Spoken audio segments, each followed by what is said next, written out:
नमस्कार आपली मित्रमंडळी. आम्ही निघालो बा आमच्या परिवारासोबत मस्त जीवदानीच्या दर्शनाला. सकाळ सकाळी आलो, बस पकडली आमच्या ग्रीन विलेज मधून. आम्ही इथंच राहिले असतो. खाली आलं की बस सापडते आम्हाला. मग काय 24 नंबरची बस पकडली आणि निघालो स्टेशनच्या इकडे. मिरारोड स्टेशनवर पोहोचल्यावर भाई धक्काच बसला. एवढे माणसं का मिरारोड स्टेशनच्या बाहेर झोपून असते. मी तर आश्चर्य झालो. म्हणजे टेन्शनच नाही. घर असं नसतं इथे येऊन झोपा बिंदास. आपल्या एका दिवशी इथं जेवण झोपा लागलं. माहोल वाटते का आम्हाला खाली झोपायचं म्हणजे नशीब लागते बे त्यासाठी बी.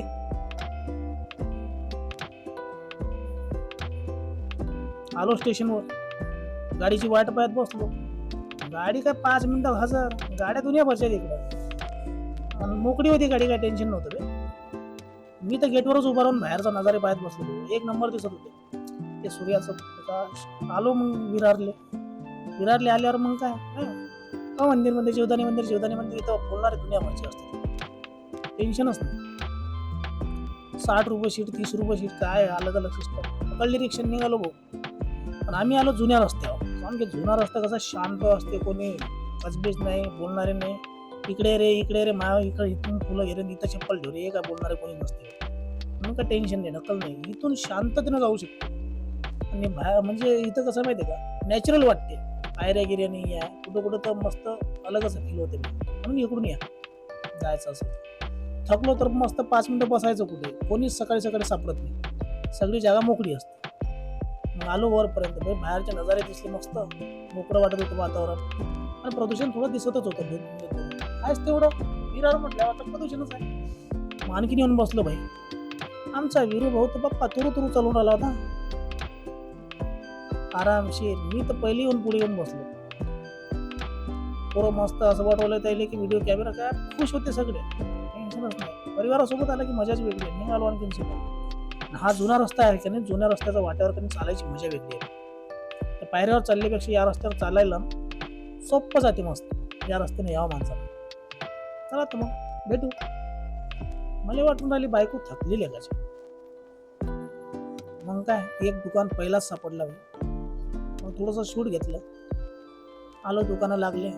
मग काय पाय आता इथून सुरुवात झाली.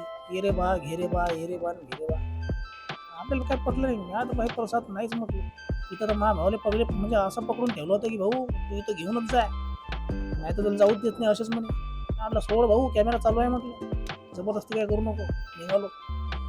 असं करता भाई वर जायपर्यंत मला 10-12 माणसं तर असेच भेटले. मला हात नाही लावला, कॅमेरा होता ना. चप्पल दिली फेकून साईडले. म्हटलं तिकडे कोणी घेऊन जा म्हटलं, दुकानात ठेवत नाही चप्पल. हातात देणं चालूच होतं. ऐकलं नाही भाऊ. निघालो मुगडानं. काय घेणं देणं आपल्याला प्रसाद पाहिजेच नाही. हे बा हातावर हातच पकडून राहिले. हे बरोबर नाही का. काय हात पकडता जबरदस्ती करायची काय गरज आहे का. कोण घेते कोण नाही घेत प्रसाद. तिकडे भेटत नाही. अरे नाही भेटत ना भाई, आम्हाला घ्यायचंच नाही. देव का प्रसादाचा भुकेला असते का. आमची इच्छेनुसार मनात देव आहे की सगळीकडे पावते. असं हात पकडणं काय बोलावले का इकडं. मग काय आतमध्ये चाललो होतं तर भाई कॅमेरा तर पहिलेच आहे का इथंच बंद आहे. कॅमेरा बंदच करायला लावला. मग काय कॅमेरा ठेवला खिशात मी गेलो आतमध्ये.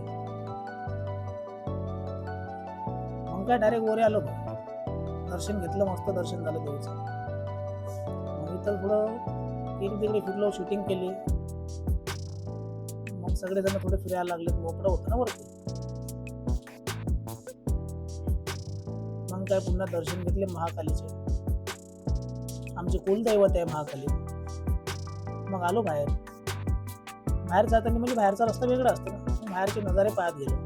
मस्त दिसत होते.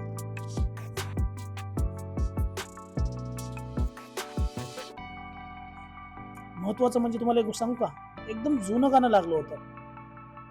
त्या गाण्याचं नाव काय होतं माहितीये का, पहले तो गे काहू कोकता है शकून गे. अबे ते राहू दे आता. हे तुम्हाला माहित पडलं असेल कोणतं गाणं होतं. मी आता इथं काकड्या खाल्ल्या पहिले 2. मग निघालो आणखी डबल खाली. ते गाणं तुम्हाला माहित असेल ना, शकून गे माये सांगता है. इथं माझ्या बायकोन 10 रुपये दिले वाटते त्या बाईले. आजीबाई होती, तिच्याकडे काय चिल्लर नव्हती. मी दिली 20ची नोट काढून. नाही 10चीच होती बे. हे तर यार पहिले नव्हते. आता जबरदस्ती करून मागा लागले यार. मला तेही नाही पटलं. काय करून टाकले यार, श्रद्धेचा आमचा पुरा धंदाच करून टाकला रे. माझ्या भावानं तर मस्त विरुले म्हणजे डोक्यावरच घेऊन घेतलं. त्याला माहित आहे आता काय हात दुखते जर कमरीवर घेतलं तर. प्रसाद घ्यायचा नाही घ्यायचा तर आपलं बाई कंडिशन आहे, घ्या का घेऊ नका काही फरक पडत नाही.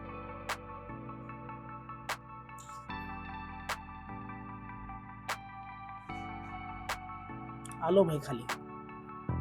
आपल्याला डिसिजन घेतलं कुठं जायचं म्हणून, घरी जायचं का द्वारका मंदिर म्हणून. बायको म्हणे नाही वा नवीन नवीन मंदिर बांधलं एक नंबर असेल, चला तिकडेच जाऊ. तर चल मग पप्पा आले का विरू शेटले ठेवलं खाली, चाल म्हणे भाऊ पाहिजे आता काही कंबर गेली म्हणे भाई. निघालो मग रिक्षा स्टँडच्या इकडं. नाश्ता तर पहिले नाही नाश्ता करून मी म्हणजे रिक्षा स्टँडवर गेलो, डायरेक्ट रिक्षा पकडली आलो मंदिराच्या इकडं. कोणतं भाई याला काय म्हणतात माहिती आहे का, नवीन टेम्पल बनलेलं आहे ISKCON temple, Dwarkadhish temple. Thakur ह्या व्यक्तीने बांधलेलं आहे, तो सरनेम माहिती आहे, बाकी तुम्ही आता सर्च मारून कोण बांधलं काय बांधलं. पुरा परिवार स्वागत म्हणून मस्त त्यांचा व्हिडिओ काढत होतो, त्यांना जर वेगळंच वाटत होतं, त्यांना तर काही माहिती नाही ब्लॉग बनवून राहिलो का काय करू राहिलो. मस्त आपले मजेत चालले. मंदिर तर चांगलं बांधलं होतं, आणखीन डेव्हलपमेंट बाकी आहे, भरपूर डेव्हलपमेंट बाकी आहे. तर आता दुरूनच हात ठेवला, कॅमेरा बंद कर म्हणे भाऊ, बंद केली बा. बाहेर आल्यावर कॅमेरा चालू केला, दर्शन घेऊन बाहेर येऊन राहिलो मस्त. सगळे आमचे पोरं उठून राहिले, विरू शेट तर मस्त आहे. सगळेजण आले बाहेर. इथून इकडे मग कॅमेरा चालवलाच नाही, बस म्हटलं आता इथंच एवढ्यात 2-4 फोटो काढू आणि निघू म्हटलं घरी. आता थकले होतो आणि भुकाही लागले होते. हा लास्ट होता भाई आमचा फुटेज, इथून खतम. आणि तुम्हाला हा व्हिडिओ कसा वाटला सांगा, कमेंट करजा भाऊ, आणि सबस्क्राईब तर करूनच घ्या भाई एकदा, तेवढं तर करू शकता ना का. ब्लॉग नेक्स्ट व्लॉग मध्ये पाहू आणखी याच्यापेक्षा चांगलं.